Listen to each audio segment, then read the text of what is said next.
আসসালামু আলাইকুম। সবাই কেমন আছেন? আমিও আলহামদুলিল্লাহ ভালো আছি। যে বা যারা যেখান থেকে আমার ভিডিওটি দেখছেন সবাইকে জানাই আন্তরিক ধন্যবাদ ও শুভেচ্ছা।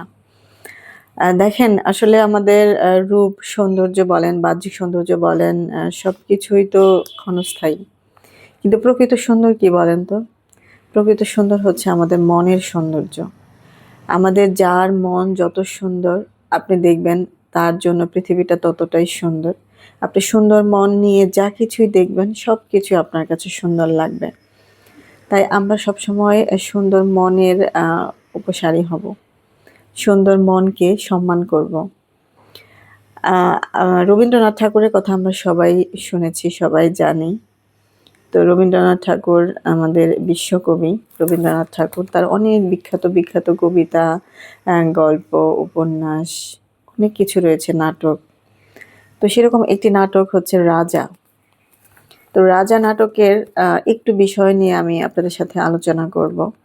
সেটা হচ্ছে যে 'রাজা' নাটকের যে রাজা সে দেখতে অনেক কুৎসিত ছিল, কালো ছিল। তো যে রানী সে সুদর্শনা, তার নামই ছিল সুদর্শনা, দেখতে অনেক সুন্দর ছিল। তাই সে রাজাকে পছন্দ করত না।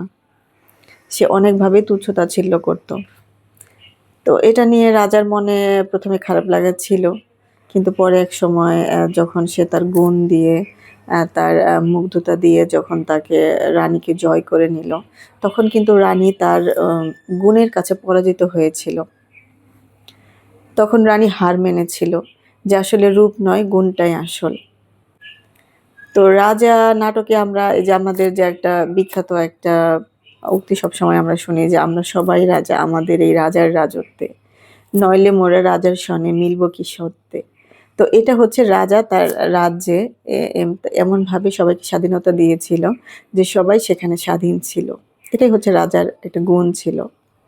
তো রাজার রূপের চেয়ে গুণটাকে প্রায়োরিটি দেওয়া হয়েছে বেশি। এখানে আমাদের কবি কিন্তু গুণের গুণগান, রূপের গুণগানটাই গেয়েছেন। যখন হচ্ছে আ রাজা সুদর্শনাকে জিজ্ঞেস করে, অনেকদিন পরে রাজা হচ্ছে রানীর সামনে আসে। যখন জিজ্ঞেস করে, "তুমি কি দেখলে?" তখন সুদর্শনা উত্তর দেয়, "ভয়ানক। সে ভয়ানক। সে আমার স্মরণ করতেও ভয় হয়। কালো, কালো।